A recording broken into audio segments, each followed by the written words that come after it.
wanna just make an effort to hear the word of God. We have faith as well. Kwa hiyo somo letu la leo tutaenda kujifunza linasimamia kichwa ya neno ukomavu. The topic of today is going to be about growth. Maturity. Kwa hiyo tutazungumzia ukomavu. We're going to talk about maturity. Katika hali ya kiroho. Maturity in the spirit. Sababu tunaelewa ukomavu katika hali ya mwili. We understand maturity in the physical body. Na tutaenda kujifunza ni nini Mungu anataka, ni kiwango gani cha ukomavu Mungu anataka tuweze kufikia. We're going to learn about what type of maturity God wants us to reach. What level of maturity? What level of maturity God wants us to live. Amen. Reach. Amen. Kwa hiyo naamini kwamba tuelewe kwanza neno ukomavu. Let's understand what's the word maturity. Ukomavu ni wakati ambapo kitu kinatoka kwenye hatua ya udogo ama ya uchanga kinakuwa kitu kikubwa. Maturity is something that's small and becomes big. Lakini ukomavu hauko tu katika mtizamo, kwa sababu katika hali ya mwili mtu huonekana kwamba amekomaa kwa njia ya vitu vitatu ama zaidi. When you're mature in the body, you are more mature than more than 3 things or more. Watu wanaona umekomaa kwa sababu ya mwili vile ambavyo umekuwa mkubwa. People see you have grown because of your body has become big. Yaani wakiona mwili wa mtu wanasema huyu ni mtu mzima. When they see the body of a person, yaani kuna uwezekano wa kujua huyu ni mtoto na huyu ni mtu ambaye amekomaa kwa sababu ya mwili wake. People can know by looking at the body, they can know that this is a child and this is an adult. Na pia kitu cha pili, mtu kwa hali ya mwili anaonekana amekomaa kwa sababu ya nguvu. And someone can be known by their body because of the strength. Unapoona mtu ananyanyua kitu fulani unasema huyu ni mtu mzima, si mtoto. When you see somebody carry something heavy, yani, this person is an adult. Nguvu ndani ya mtu inaonesha ukomavu katika maisha ya mtu. The strength in the body shows maturity. Yani una uwezo wa kujua kama huyu mtu amekomaa kwa sababu ya vile unaviona nguvu ndani yake. You can see someone grown because of his strength. Tofauti na mtoto kuna kitu ambacho hawezi akakigusa wala kukinyanyua. There's something a child cannot carry or touch. Yani mtu ambaye amekomaa unaweza ukamuona kwa sababu ya nguvu na vitu anavyovifanya. As someone who's an adult, you can see the things that he's doing. Na katika hali ya tatu ya kuonesha kwamba mtu amekomaa ni katika akili. And the third thing to show that someone is grown is mature. Yani unaweza ukaona huyu mtu amekomaa kwa sababu ya akili yake. Because of their intelligence. Sababu unaweza kumuona mtoto wakati anapovaa hata nguo ya mpya. When you see a child wear something new, anaweza akaifurahia na baadaye unampata anakaa kwenye matope. He can be happy about the clothes, but you find him again in na kwa sababu ya hiyo akili mtu anaweza kujua huyu bado hajakomaa. You can see that knowledge that this kid is not grown. Na kuna mambo mengine unapokuwa labda na mtoto nyumbani unaona anaanza kuyafanya, unasema huyu mtoto amekomaa. You can see stuff the kid is doing at home, you say this kid is grown. Kwa hiyo hiyo ni sehemu tatu ambayo inaonyesha kwamba mtu amekomaa katika hali ya mwili. Those are 3 things that show that this person is grown in the flesh. Na hivi vitu vyote vinasababishwa na kitu fulani ambacho kinamfanya mtu kukomaa. And these are the reason of what makes him be mature. Hapa ningali ninazungumzia ni katika ukomavu katika hali ya mwili. We're talking about maturing in the body. Tunamwona mtu amekomaa kwa sababu ya mwili wake ulivyo mkubwa. We see someone maturing because of his body being. Tumeona mtu amekomaa kwa vile ambavyo tunaona nguvu ndani ya mwili wake. Someone can mature through his strength. Tunaona mtu anakomaa kwa sababu ya akili ambayo iko ndani yake. Someone matures because of his intelligence. Kwa hiyo mtu anapokosewa mojawapo ya hizi vitu vitatu, if someone doesn't have none of these 3 things, anakuwa ni mtu ambaye anakuwa na matatizo katika maisha yake. He has problems in his life. Inawezekana miaka ikakuwa nyingi, years can pass by, lakini ukawa na mwili mdogo. You have a small little body. Watasema huyu mtu ni mgonjwa. They can say this person is sick. Hata kama miaka inaonyesha kwamba una miaka mingi. Someone can say you have a lot of years. Lakini wanaona mwili wako haufanani na miaka yako. Your body doesn't match your years. Watu watasema huyu mtu ni mgonjwa. They can say this person is sick. Tunawaona watu ambao wanashughulika na vitu vya nutrition. We can see people who have problems of nutrition. Wanaweza wakaona huyu mtu yuko na shida ya nutrition katika mwili wake kwa sababu ya mwili wake ulivyo na miaka yake. Has a problem of nutrition because his body doesn't show the way it's supposed to show in his age. Bwana asifiwe sana. Amen.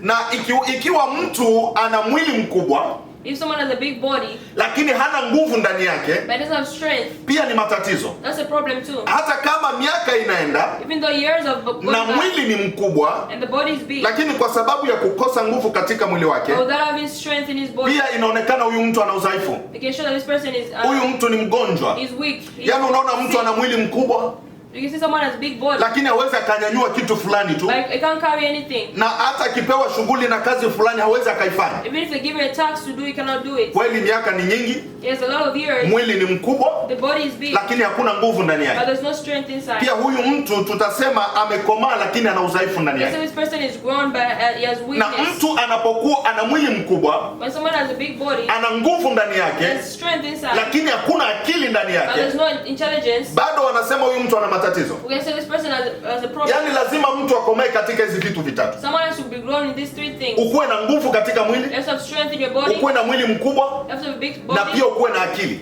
and you have the intelligence. Kuna watu wana mwili mkubwa, People have big bodies, kuna watu wana nguvu mwilini, others have strength in their body, lakini hawana akili. but they don't have the knowledge. Sababu akili Because knowledge ndio inamtuma mtu kufanya vitu ambavyo vinafaa. can make someone do things that he does. Kuna watu wanasema unapata miaka ya huyu mtu na vitu anavyovifanya havifanani. You can say the person his age and his knowledge, they don't match up. Mambo anayoyazungumza na miaka yake na mwili wake havifanani. The thing he's talking about and his body doesn't match up. Ni upungufu wa akili. That's less level of Kwa hiyo knowledge. hapo ni katika hali ya mwili.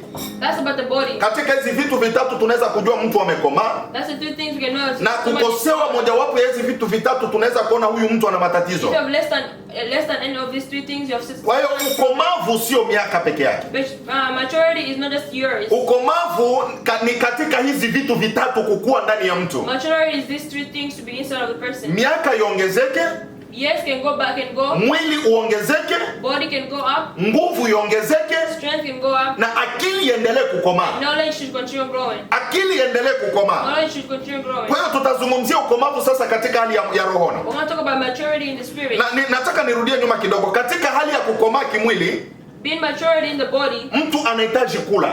someone needs to eat. Bila kula Without eating, inaweza ikaafekte mwili wako it can affect your body. usifanane na miaka yako. The body doesn't match up with your Bwana asifiwe sana. Amen.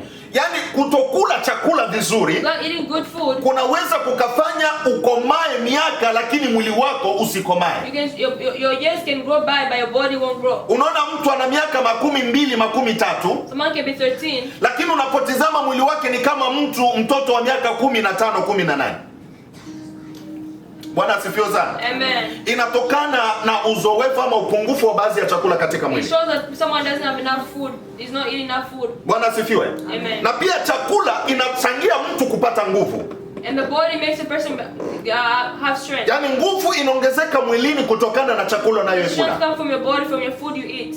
Pia akili vile vile, Even the knowledge too. kuna chakula inasababisha pia katika hali ya akili ya mtu. There's other food that gives you knowledge. Yaani ni kumaanisha kwamba ukomavu wa mtu That's the maturity of the person. toka wakati mtu angali tumboni Since the person is in the unachangia pakubwa sana na chakula ambacho anakikula. it comes from the food he's eating. Ukomavu unatokana na chakula mtu It anayekula. comes from the food he's eating. Tokea mtoto wakati yuko tumboni, Since the baby is in the body, ili aweze kukomaa na kuzalika, na mbili akuwe na kula chakula kutoka for kwenye him mama to be yake. healthy, he needs to be eating food from his mother. Haleluya. Amen. Kwa hiyo chakula ni kitu kikuu sana katika ukomavu wa maisha ya mtu. Food is a very important essential for the. Kwa hiyo nataka nizungumzie sana kwa ajili ya ukomavu wa kiroho. We want to talk about the maturity of the spirits now. Ukomavu wa kiroho. Maturity of the spirits. Na hizi vitu vitatu vile vile ni muhimu sana. These three things. Miaka haimaanishi ukomavu ndani ya maisha ya mtu. Years doesn't mean maturity in the. Yaani kuwa Mkristo kwa miaka mingi haijamaanisha umekomaa. Being a Christian for many years doesn't mean you're Kuna vitu vinatakiwa vionekane katika maisha yako ili kuonesha kwamba umekomaa. Things should be shown in your life to show that you have grown. Bwana Yesu asifiwe sana. Amen. Kwa hiyo tutaenda kuanza kusoma katika kitabu ya Wagalatia sura ya 4 mstari wa kwanza. We're gonna read in Galatians 4. Ili tuanze kuzungumzia ukomavu katika hali ya roho. Galatians 4 verse 4:1. Wagalatia sura ya 4 tunasoma mstari wa kwanza peke yake. Yeah, Galatians 4:1. Lakini nasema ya kuwa mrithi wakati wowote awapo mtoto hana tofauti na mtumwa, ingawa ni bwana wa yote. Amen. Amen. The Bible says, "Now I say, as long as the heir is a child, he does not differ at all from a slave, although he is the owner of everything." Amen. Amen. Amen. Huyu ni Paulo anazungumza na watu wa Galatia. Paul is talking to the Galatians. Anawaambia kusema ya kwamba lakini nasema ya kuwa mrithi wakati wowote awapo mtoto. The Bible says that now I say, as long as the heir is a child, hana tofauti na mtumwa. He's not different, even though he's the owner of everything. Hapa Paulo akaleta mfano wa kusema kwamba katika familia kuna mrithi. Paul gave an example that in the family is a heir. Inawezekana kwa nyumba, mfano alioleta ni kwamba kwa nyumba kuna watumishi wanatumika hapo ndani. That in the house there's people who work there. Na hao watumishi kazi yao ni kusafisha nyumba. And this servant, their job is to clean the house. Hao watumishi wako pale juu ya kutumikia huyu mtoto. These servants are there to work for this kid. Na mali yote ambayo yuko ndani ya ile nyumba yuko kwa jina ya ule mtoto. All the worth is written to the name of that child. Lakini bibi Paulo anasema ikiwa kama yule mtoto bado angaliki mtoto, hata kama ni mrithi, the Bible says even though the child is a heir, but he's still a child, bado yuko kama mtumwa. He's like a slave. Kwa sababu gani? Kwa kuwa hajaaminika vya kutosha kwamba anaweza akapewa urithi wake. Because he's not at the level to be given his. Yani hajakomaa ili kwamba aweze kupewa urithi wake. He's not matured yet to be given his throne. Kwa hiyo anaweza akaishi kama mtumwa ndani ya nyumba. So he lives in the house like a slave. Na akakuwa ni mtumwa katika watumwa wengine. And he can be a slave among the slaves. Ijawapo ndiye bwana wa vitu vyote ambavyo viko ndani ya nyumba. Is the king of everything in the house. Hiyo ni kumaanisha kwamba kuna vitu ambavyo hauwezi ukampatia mtu ambaye hajakomaa. That means you cannot give anything to somebody who has not matured. Hata ni mzazi unampenda mtoto, kuna vitu hauwezi ukampatia kwa sababu hajakomaa. Even though parents you love the child, you cannot give the child because he has not matured. Kwa hiyo hata kama mtoto huyo ana pesa nyingi kwenye akaunti yake, even though that kid has a lot of money in his account, mzazi hawezi akampatia zote hata kama ni mwenye nazo. The parents cannot give it to him or she because sababu ni kwamba hajakomaa. The reason is why, because he's not mature. Angaliki mtoto. He's still a child. Neno hili ni kutuonesha ya kwamba the word is to show us that ijawapo katika maisha ya kiroho, that in our spiritual life, sisi kama watoto wa Mungu, as children of God, ijawapo ya kwamba tuna haki na urithi wa vitu vingi katika ulimwengu huu, even though God has promised us a lot of things in this world, kuna wakati Mungu kama baba hawezi akavitukabidhi kwa sababu hatujakomaa. God cannot give us those stuff because we haven't matured yet. Kuna vitu Mungu hawezi akatupatia kwa sababu hatujakomaa. God cannot give us those things because we haven't matured yet. Hallelujah. Amen.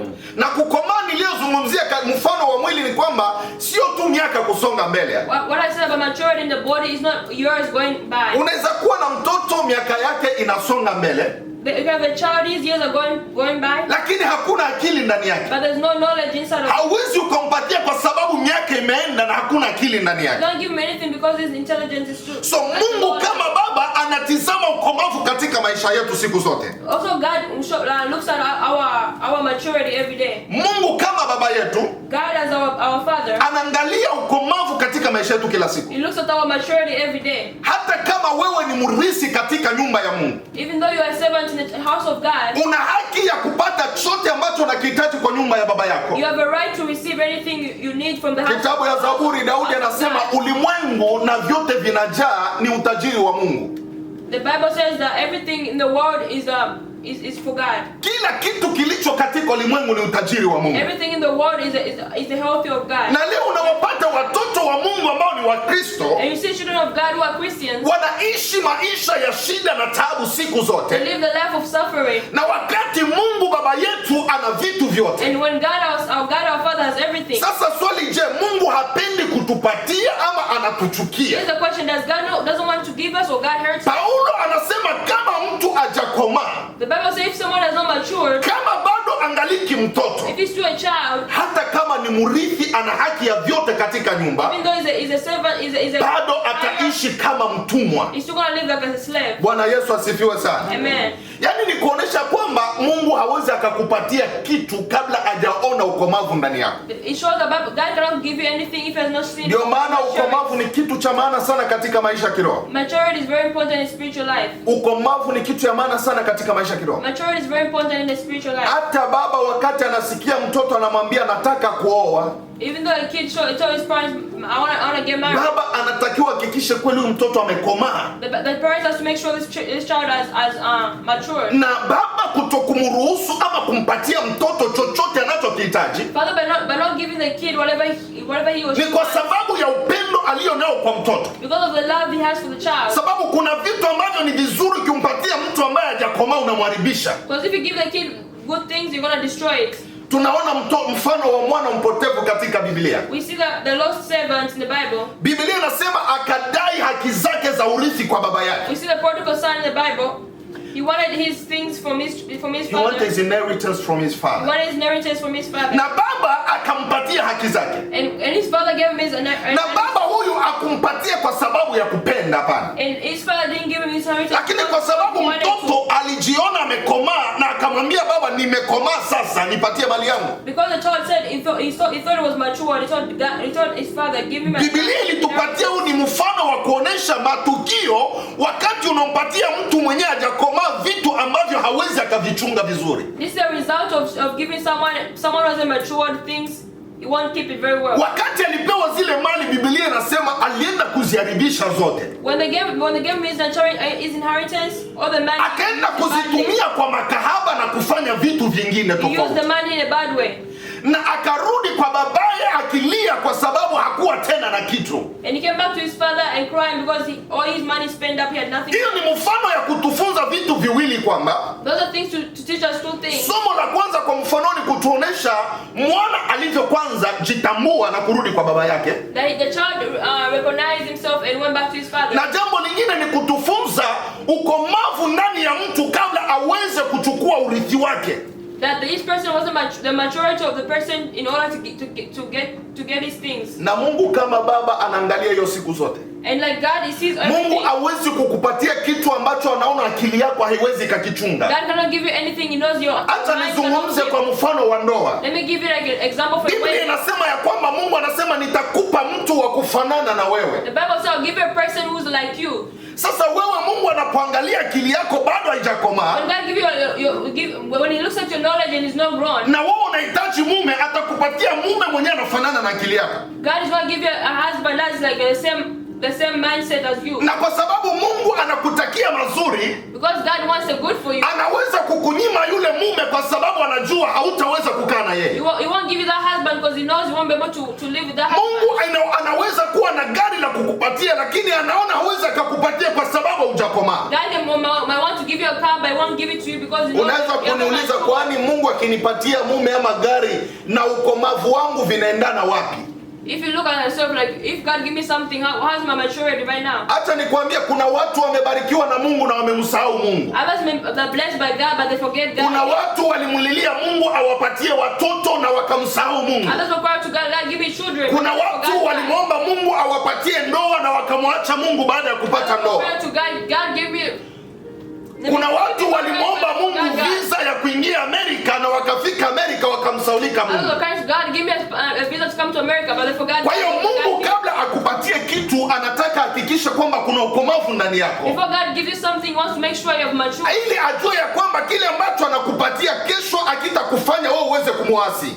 So he knows the day the things God give you want go you want. Kwa hiyo Mungu anatizama ukomavu katika maisha yetu sisi. God looks at maturity in our lives. Kwa hiyo ikiwa kama kuna vitu uko naomba Mungu akupatie, labda ni ukomavu wako bado hujafikia Mungu kuona umestahili. Maybe we may ask you for God to give me this but God sees that your maturity hasn't matured enough. Hallelujah. Amen. Oh God. Nataka unielewe mtu wa Mungu ya kwamba ukomavu ni kitu ya maana sana katika maisha yetu. I want to understand that maturity is very important. Kama nilizungumza kwamba miaka haionyeshi kukomaa. Your age doesn't show your maturity. Inawezekana uko mkanisa miaka mingi lakini Mungu anakuona hujakomaa. You can be in church for a lot of years but God. Inawezekana hata unahubiri lakini Mungu anakuona hujakomaa. God can show you can be preaching for years but God see you. Yaani Mungu anaanza kuangalia kuna vitu angaliki na kunyima. That's why God is still not giving you stuff. Tuna watu wangapi walimlilia Mungu, Mungu nipatie kazi. I mean people have cried to God, God give me a job. Wakati Mungu anampatia kazi, when God gives you a job, alikuwa anakujaka kanisani, hakujaki tena kanisani. He used to come to church every time, but now he doesn't come anymore. Wengine walimlilia Mungu niponye na haya magonjwa. Others were crying to God, God heal me. Baada ya Mungu kuwaponya, after being healed, na maombi wanaacha. The prayers they don't come to prayer. Hiyo ni upungufu wa ukomavu. That's That's not being. Haleluya. That's Na not. Mungu kama Baba anatamani siku zote tuendelee kukaa karibu yake. God wants us to stay close to Him all the time. Kwa hiyo anatunyima baadhi ya vitu kwa sababu ya kutokukomaa kwetu. He doesn't give us other things because we're not matured Kwa yet. nataka tujifunze mchana wa leo, Mungu anataka tufikie kiwango gani cha kuonesha kwamba tumekomaa. What I learned today, what level of maturity God wants to. Labda ni swali unaniuliza, Mungu anataka aone nifikie kwenye kiwango gani aoneshe nimekomaa. You should ask yourself, what level should I reach to see that? Wengine wanaweza sema kama ni kuhubiri na ubiri, si ndio kukomaa yote hii? That I preach the all time, is that maturity? Kama ni sadaka mimi natoaga sadaka, si ndio kukomaa yote I give hiyo? my offering, is that maturity? Kama ni kuomba mimi naombaka, si ndio kukomaa yote hiyo? Pray, I pray all the time, is that maturity? Ama kuna kitu Mungu anataka aone unafikia. There's things God wants you to reach. Hebu tufungue kitabu ya Waefeso sura ya 4 mstari wa 13. Let's read Ephesians Tujifunze Mungu anataka aone tufikie wapi. 13. Waefeso mstari wa 4 sura ya chapitre 4 verset 13 à 15. Ephesians 4:13 to 15. to 15. Nitasoma katika jina la Yesu. Waefeso 4 naanza 13. Tusikilize Mungu anataka tufikie wapi. Ephesians 4, 13 to 15. 13 to 15, yeah. Hata na sisi sote tutakapoufikia umoja wa imani na kumfahamu sana mwana wa Mungu, hata kuwa mtu mkamilifu, hata kufika kwenye cheo cha kimo cha utimilifu wa Kristo, ili tusiwe tena watoto wachanga, tukitupwa huku na huku na elimu ya hila ya watu, kwa ujanja tukizifuata njia za udanganyifu, lakini tuishike kweli katika upendo na kukua hata tufikie yeye katika yote, yeye aliye kichwa, Kristo. Amen. Until we all attain to the unity of the faith and of the knowledge of the Son of God, to a mature man, to the measure of the stature which belongs to the fullness of Christ. As a result, we are no longer to be children, tossed here and there by waves and carried about by every wind of doctrine, by the trickery of men, by craftiness in this deceitful shaming. Amen. Amen. Bwana Yesu asifiwe sana. Amen. Andiko hili ukijifunza mzuri unapata picha nini Mungu yuko nataka tufikie. When you read this word, you see what picture you're trying to read. Yaani ni wapi Mungu anataka akuone unafikia. He wants you to reach the level of this. Ili Mungu aone kwamba umekomaa. That's why God wants to see that you're mature. Huyu ni Paulo yuko nazungumza na kanisa la Waefeso. This is Paul talking about with the Ephesians. Anawakwambia hata sisi sote, That all of us. kuna neno linasema kwa English nasema until. It says until. Mpaka ambapo tutafikia. Until all attain. Kitu cha kwanza. The first thing. Umoja wa imani. The unity of faith. Umoja wa imani. The unity of faith. Yaani Mungu anaangalia ukomavu ndani ya mtu. God sees maturity in somebody. Mtu ambaye ni Mkristo, who is a Christian, anapoelewa umoja wa imani. Who understand the unity of faith. Hallelujah. Amen. Hata kama mimi ni Mkristo wa huku, even though I'm a Christian here, na kuna Mkristo wa kule, there's a Christian there. hata kama ni Mkristo wa hili kanisa, I'm a Christian of this na church, Mkristo wa hilo kanisa, I'm a Christian of the other church, lazima uelewe umoja wa imani. you have to understand the unity of faith. Yaani ni hali ya kuonesha hakuna ukabila ama utofauti ama ubinafsi. That there's no difference. Mimi ni mtu wa huku. That I'm a different person here. Mimi ni mtu wa kanisa hili. I'm a church of this. Sisi sote tunayo imani moja. Both are the same faith. Yaani ukomavu, kitu cha kwanza Mungu anaangalia ndani ya The mtu. first thing, the maturity, the first thing God sees, kuelewa umoja wa imani, is to understand the unity of faith. Hallelujah. Amen. Umoja wa imani. The unity of faith. Leo kuna watu hawasemeshane kwa sababu huyu ni wa hili kanisa na huyu ni wa People kanisa don't talk to each other because they go to these different churches. Wapasteri hawasemeshane kwa sababu ni pasteri wa hii kanisa na huyu ni pasteri wa kanisa Pastors don't talk to each other because they go to different churches. Kulikuwa tatizo hilo katika kanisa la Wakorinto. There was that problem in the church of Corinthians. Watu wa Wakorinto wakasema sisi ni watu wa Paulo. Corinthians were calling themselves were people of Paul. Huyu akasema sisi ni watu wa Kefa. Others also were the people of. Sasa Paulo akakuja akasema, Paul said, told them. kwa nini magombano kati yenu? Why are you guys fighting against each other? Je, kuna Paulo alikufa juu yako? Did Paul die because of you? Kuna pasteri mwenyewe alikufa juu yako? Did a pastor die because of you? Kwa hiyo tuna mtu mmoja aliyekufa kwa ajili yetu sote. We have one person who died because of all of us. Na imani yetu sote inajiunga kwenye ule mtu mmoja. And that our faith is combined through that one Kwa hiyo person. ukomavu ni kuonesha umoja wa imani. Maturity means showing the Yaani kuwa unity of Mkristo faith. ambao unajua umoja wa imani na Mkristo mwenzako. It's being a Christian is having a unity of faith with Hakuna other Christians. Ukristo wa hili kanisa na wa hilo kanisa. There's not a Christian for this church and that Sisi church. wote ni Wakristo wa Kristo. We're all Christians of Christ. Sisi sote ni watu wa baba We moja. have one Father. Sisi sote tunatafuta mbingu ya mtu moja. We're all looking for one heaven. Kwa hiyo umoja wa imani The unity of ni kitu faith. ya kwanza Mungu anataka aone ndani yako. That's the first thing God wants to see in your maturity. Haleluya. Amen. Na kumfahamu sana mwana wa Mungu hata kuwa mkamilifu. To be and to know the knowledge of the Son of God. Unajua hili neno linasema kumfahamu sana mwana wa Mungu hata kuwa mkamilifu. The knowledge of the Son of God, even to be a mature man. Haleluya. Amen. Kumfahamu sana Yesu Kristo hata kuwa mkamilifu. To have the knowledge of the Son of God. Kwa hiyo kumjua Yesu ni kitu cha maana sana katika maisha yetu. To have the knowledge of the Son of God is a very important thing in your life. Kutaka kujua sana. To want to know so much. Hili neno linasema kumjua sana. To know so much of the knowledge. Inawezekana unamjua. Lakini hili neno sana ni kuendelea kuingia ndani zaidi kutaka kumjua Yesu Kristo. Continue to know him.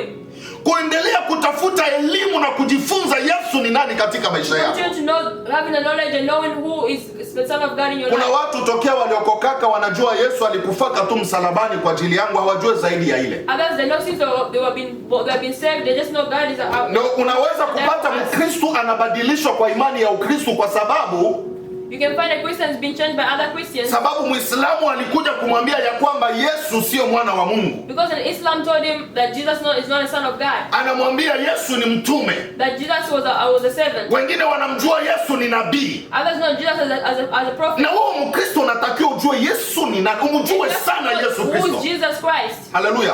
Amen. Umjua sana. You have to know Jesus Christ. Yaani So much. Mungu anapoangalia ndani yako ujuzi ulio nayo juu ya Yesu Kristo, God wants you to know how much knowledge you have. inaonesha kiwango gani umekomaa machoni pa Mungu. It shows how much measurement you have. Hata kuwa mkamilifu. Even being mature. Unajua ukamilifu ni kukamilika katika imani.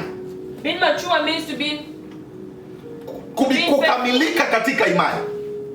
Kuna watu ambao Mungu anapowatizama when God shows someone in the hawajakamilika katika imani. They haven't been food in. Yaani mtu anaweza kuwa leo yuko kwenye hili kanisa, kesho yuko kwenye hilo kanisa lingine. Never been accomplished in that faith. They can be. Anaama kwenye hilo kanisa, kesho anaama kwenye kanisa lingine. Go to this church and go to another church. Lazima ukuwe mkamilifu katika imani. You have to be faithful to your faith. Sio vibaya kubadilisha kanisa. It's not okay. It's not bad. Lakini lazima ujue ya kwamba ni imani gani ambayo uko naingia ndani. You have to know what faith you have. Leo unapata mtu ni Mkristo lakini bado angaliki na mashaka ndani ya imani ya Ukristo. You see someone he has faith but sometimes he is. Kwani ukomavu ndani ya macho ya Mungu ni wakati anaona umekamilika katika imani. Maturity is when you have been faithful with your faith.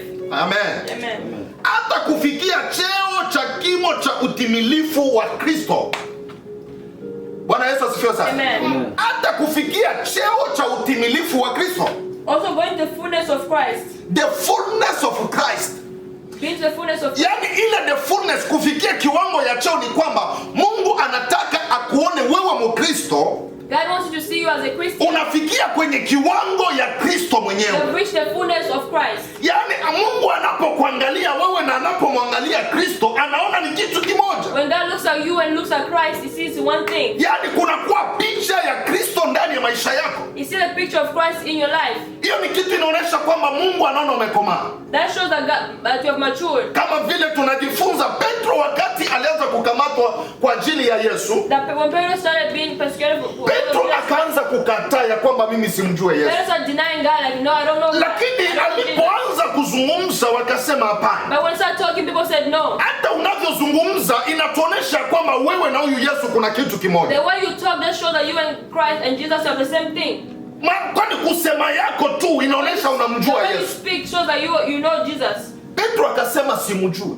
Petro said, I don't know him. Alipoanza kutembea akasema hata vile uko unatembea tu. He started walking, he said even the way you walk. Inaonesha ya kwamba kuna kitu ya huyu Yesu ndani yako. That there's something about Jesus Christ in your life. Yaani mpaka watu wanapoangalia wewe wanataka waangalie Yesu, wanaona kuna kitu kimoja ndani. The people should see that the way they see you and the way they see Jesus Christ. Kufikia utimilifu wa kimo cha cheo ya Kristo. Reaching the fullness of Christ. The fullness, yani kwamba unafikia kabisa, yani ile tabia ya Yesu ndani ya maisha yako. You should reach the behavior of Christ. Haleluya.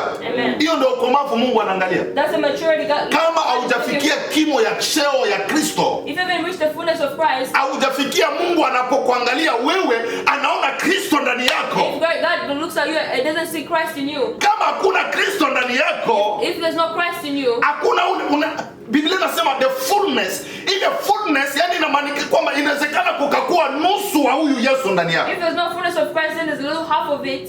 Lakini Biblia inataka the fullness of Christ in us. God wants you to see the fullness of it. Hallelujah. Amen. Hivyo ni vitu Mungu anataka aone kwamba umekoma. That's the maturity. Haijalishi umekaa miaka ngapi ndani ya Doesn't kanisa. matter how many years. Haijalishi umehubiri mara ngapi. Doesn't mean how much. Haijalishi unafanya huduma gani. It doesn't matter how much. Mungu ana haja ya kuona the fullness of Christ in you. God wants you to see the fullness of Christ. Hallelujah. Amen. Lazima Kristo aonekane ndani ya maisha yako. Christ must be shown in your Ile life. ndio ukomavu Mungu yuko anataka kuangalia. That's the maturity God wants. Haijalishi niko na cheo gani. Doesn't matter what position Kuna Kristo anatakiwa aonekane ndani yako. Christ should be shown in your life. Ile ndio ukomavu Mungu yuko anaangalia. That's the maturity. Hata kama una miaka ngapi kanisani, Doesn't matter how many years. kama Kristo hajaonekana ndani yako, If Christ is not kuna shown in vitu you, Mungu hawezi akakupatia there's kwa things sababu God won't show you hujakomaa. because you haven't matured. Bwana Yesu asifiwe sana. Amen. Kwa hiyo lazima ujiulize, je, umekomaa? Ask yourself, are you Umefikia cheo cha Kristo? have you reached the fullness of Labda Christ? utaniuliza cheo cha Kristo ni gani? You ask yourself, what's the fullness of Christ? Tusome kitabu cha Wafilipi sura ya 2 mstari wa 8. Let's see Philippians 2:8. Wafilipi sura ya 2. Hebu tujifunze kidogo kwa ajili ya cheo cha Kristo. Yaani Kristo ni nini? Kwa nini Mungu akatupatia mfano ya kusema kukoma yako lazima kuonekane utele wa Kristo katika maisha yako. What's the fullness of Christ? Let's read Philippians 2. Katika jina la Yesu. Tena alipoonekana ana umbo kama mwanadamu, alijinyenyekeza akawa mti hata mauti. Naam, mauti ya msalaba. Bwana Yesu asifiwe sana. Amen. It said, being found in appearance as a man, he humbled himself by becoming obedient to the point of death. Hebu tuanzie mstari wa 6. No, let's start at 6. Ambaye yeye mwanzo alikuwa yu namna ya Mungu, naye hakuona kule kuwa sawa na Mungu kuwa ni kitu cha kushikamana nacho, bali alijifanya kuwa hana utukufu, akatoa namna ya kuwa hana utukufu, akatoa namna ya mtumwa, akawa ana mfano wa wanadamu. Tena alipoonekana ana umbo kama mwanadamu, alijinyenyekeza akawa mtii hata mauti, naam, mauti ya msalaba. Amen. Amen. It says, who, although he existed in the form of God, did not regard equality with God a thing to be grasped, but emptied himself, taking the form of a bond servant, and being made in the likeness of men. Being found in appearance as a man, he humbled himself by becoming obedient to the point of death, Hallelujah. even death on a cross. Amen. Amen. Hili ni neno linalotuambia kwamba Mungu anapotaka kuona ukoma, anataka aone the fullness of Christ in you. This is what the word says when God wants you to be matured, seeing the fullness of Christ. Na ule umtele wa Kristo tunaona tabia kwamba katika Wafilipi kwamba alikuwa Mungu. That God himself, his behavior had the Jesus the was God. Jesus was God. Lakini hakuona kuwa na Mungu kuwa ni kitu. But he didn't see being with Christ. Yaani Biblia inatuonyesha unyenyekevu uliokuwa ndani ya huyu Kristo. That Christ was very humbled. Kiwango ya kujishusha, kujifanya kwamba si mtu wa samani. He humbled himself and made himself the Lord. Ijapokuwa alikuwa mwenye utukufu, akajifanya ni kama ana utukufu. Even though he had a lot of glory, he didn't show himself with glory. Mungu anataka aone unyenyekevu katika maisha yetu. God wants to show you how. Yaani anaposema kwamba lazima kukue ule utende utimilifu wa cheo cha Kristo ndani yetu, When God says he wants to see the fullness of Christ, anataka aone ule unyenyekevu uliokuwa ndani ya Kristo katika maisha he yetu. wants to see the humbleness of Christ in your life. Kujishusha, watu wa Mungu, To be humble. ni alama ya ukomavu katika macho ya Mungu. Humbleness is a sign of. Hata kama mimi ni mtu nina cheo ya namna gani, Even though I have a lot of what position, lakini kujishusha ni ukomavu machoni pa but Mungu. humbleness is the maturity in front of Ndio God. maana Mungu mwenyewe anasema kwamba yeye anawashusha wenye kiburi That's why God humbles those people who are stubborn, na anawainua wanaonyenyekea. and he uplifts those who Kwa hiyo are. unyenyekevu ni alama ya ukomavu. That's what humbleness is sign of. Hata kama mimi ni mtumishi mkuu namna No gani, matter what kind of big servants I have. Watu wenyewe wanakomaa wanajishushaga tu. People who are mature, they still humble themselves. Bwana Yesu asifiwe sana. Amen. Leo tunao waimbaji ambao ni waimbaji wa nyimbo za Injili. We see people, gospel singers. Hauwezi ukampata kwenye simu. You can't find him on the phone. Hautampataka kwenye You simu. won't find him on the phone. Unampigia kwenye simu anakuambia niko na mtumishi mwatapokea simu. He's like, he calls on the phone like other. Yaani anajifanya mwenye utukufu. He makes himself glory. Kuna watumishi wengine hautamuona. Others you won't find them. Kabla muone lazima ulipe pesa. Before you see them, you have to pay the money. Kwa sababu anajulikana na jina kuu sana. Because it's a big name. Mtu ambaye amekomaa machoni pa Mungu, The one who's mature. anaye alama ya unyenyekevu ndani ya maisha The yake. sound of humbleness in his life. Ile ndio inaonyesha kuna Kristo ndani yake. That shows that there's Christ in his life. Sababu Kristo mwenyewe Biblia inasema alikuwa mwenye utukufu wa ajabu. Because Christ had a love of. Lakini alijishusha mpaka kiwango cha kufikia mauti kwa sababu ya But he kujishusha. humbled himself at the level of death. Lakini pale chini nasema Mungu akamuinua kumweka juu ya kila jina. At the end, God said, God lift him up Kwa sababu ya unyenyekevu. because of his humbleness. Kwa hiyo wakati Mungu anataka aone kwamba Kristo yuko ndani yako, In order for people to know that Christ is inside of you, kunatakiwa kukuwa unyenyekevu ndani yako. have humbleness. Ukuwe mnyenyekevu. Have humbleness. Unyenyekevu sio kitu Mungu anakupatia. Humbleness is not something God gives you. Unyenyekevu ni kitu ambacho unakitengeneza ndani yako kwa sababu ya Mungu. Humbleness is a thing you make Hautamwambia yourself. Mungu nipatie unyenyekevu. Don't pray to God, God give me humbleness. Unyenyekevu ni willingness ya mtu kujishusha mbele za Mungu. Humbleness is your own willingness to go down to go down before God by yourself. Haleluya. Amen. Nataka tunilete mifano mbili ya mtu aliyezungumza maneno mawili makubwa ambayo lazima na wewe ujiulize mchana wa leo. I want to give you two examples of someone who talked about. Na nitamalizia hapo katika hayo mambo mawili. And we're going to finish there. Huyu mtu amefikia katika kiwango ya kukomaa ndani ya Kristo. And this person has reached the fullness of Christ. Na akazungumza haya maneno mawili ambayo unatakiwa uyazungumze, na kama hauwezi ukayazungumza kwa kuaminia katika moyo wako, kuna shida katika ukomavu wako. And this thing is supposed to speak them in your life, and if you don't speak it, there's a problem with your maturity. Kitabu ya Wagalatia sura ya 2 mstari wa 12. Galatians 2 verses 12. Wagalatia 2 sura ya 2 mstari wa 12. Galatians 2 verse 12. Neno la Mungu linasema hivi. The Bible says. Wagalatia sura ya 2 mstari wa 12. 2 verses 12. 20. Oh, 20. Nimesulubiwa pamoja na Kristo, lakini ni hai. Wala si mimi tena, bali Kristo yu hai ndani yangu. Na uhai nilio nao sasa katika mwili, ninao katika imani ya mwana wa Mungu ambaye alinipenda akajitoa nafsi yake kwa ajili yangu. Amen. Amen. The Bible says, I've been crucified with Christ, and it is no longer I who live, but Christ lives in me. Sio tena mimi ninaishi, lakini Kristo anaishi ndani yangu. And the life which I now live in, Na maisha sasa ambayo mimi ninaishi leo, in the flesh I live by faith. hii maisha ninaishi kwa mwili, ninaishi kwa imani. In the Son of God, Ndani ya mwana wa Mungu who loved me ambaye amenipenda sana and gave himself na up to me. kutoa uhai wake kwa ajili yangu. Amen. Huyu ni Paulo yuko nasema haya maneno. This is Paul saying the word. Ya kwamba sio mimi tena ninayeishi. There is not me who lives anymore. Munavyoniona hapa sio mimi ninayeishi. I'm not the person who lives Mimi anymore. nilikufaga siku I alikufaga. already died the day he Na died. wakati alifufukaka ndio tena And nilizaliwaga.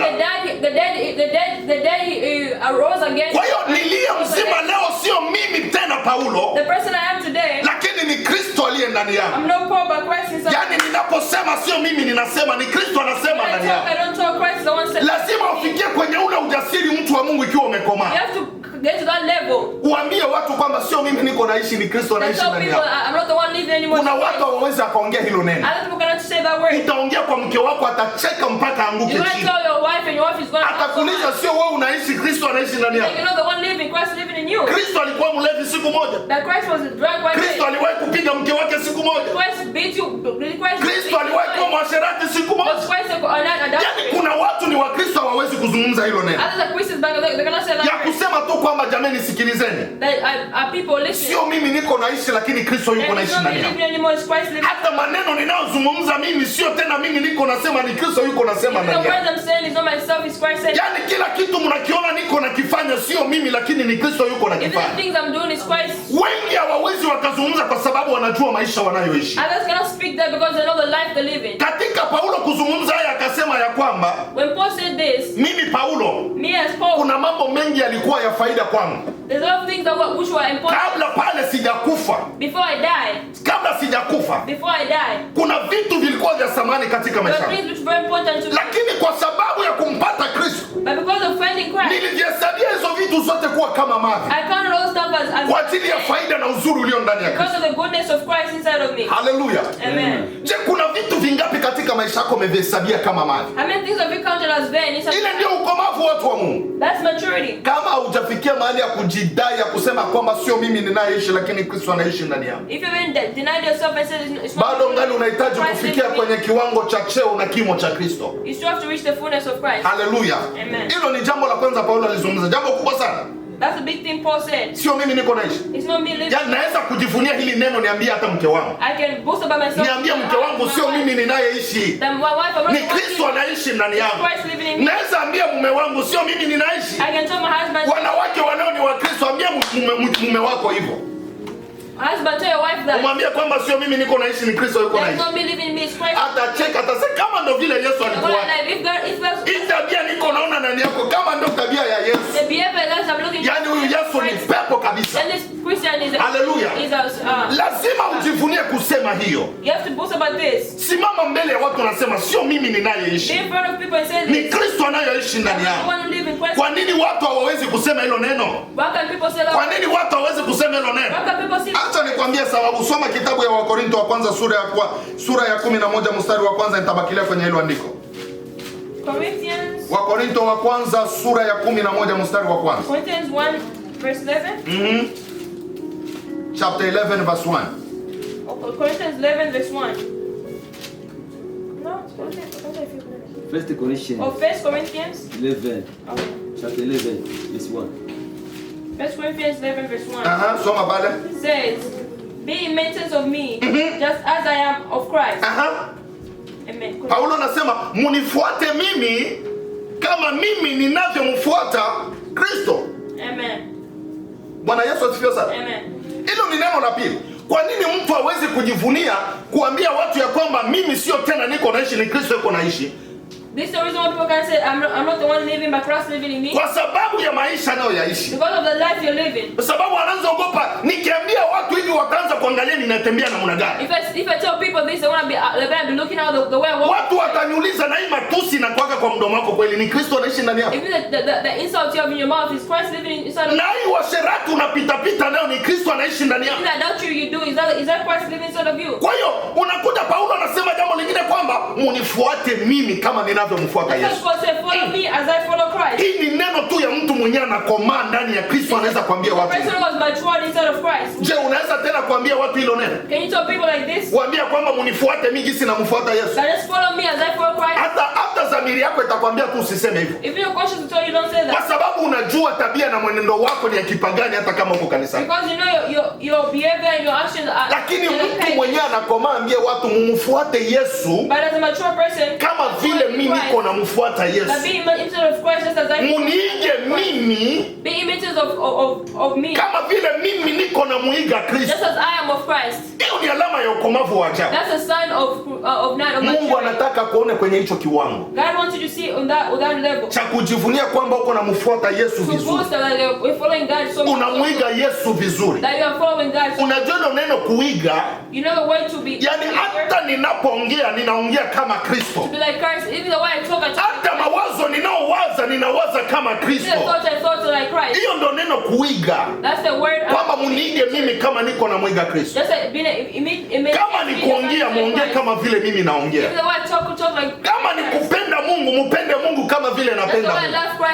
Lakini Wakristo wengi leo hawawezi wakafika wakafikia kwenye hicho kiwango, But Christians can reach that sababu level hawajakomaa. because they haven't reached. Hata ni mchungaji kanisani Even the pastor anasikia ugumu wa kuambia watu munifuate mimi kama niko namfuata it Yesu, feels so hard to say like, kwa sababu follow me, hajafikia cheo cha ukamilifu wa Kristo. because he doesn't reach the level that Na hapo ndipo Mungu yuko nataka aone kama umekomaa. That's what God. Kama haujafikia pale, mtu wa Mungu, If you haven't reached there, hata kama wewe ni mrithi katika ufalme wa Mungu, even though you are here, bado utaishi kama mtumwa. you're gonna live. Bado utahitaji Mungu akupatie mume. You're gonna want God to Mungu atakwambia bado haujakomaa. God tell you no. Kama unahitaji Mungu akupatie pesa, If God wants you to give you, na Mungu ataangalia ni kiwango gani uko nahitaji, God wants you atasema bado haujakomaa.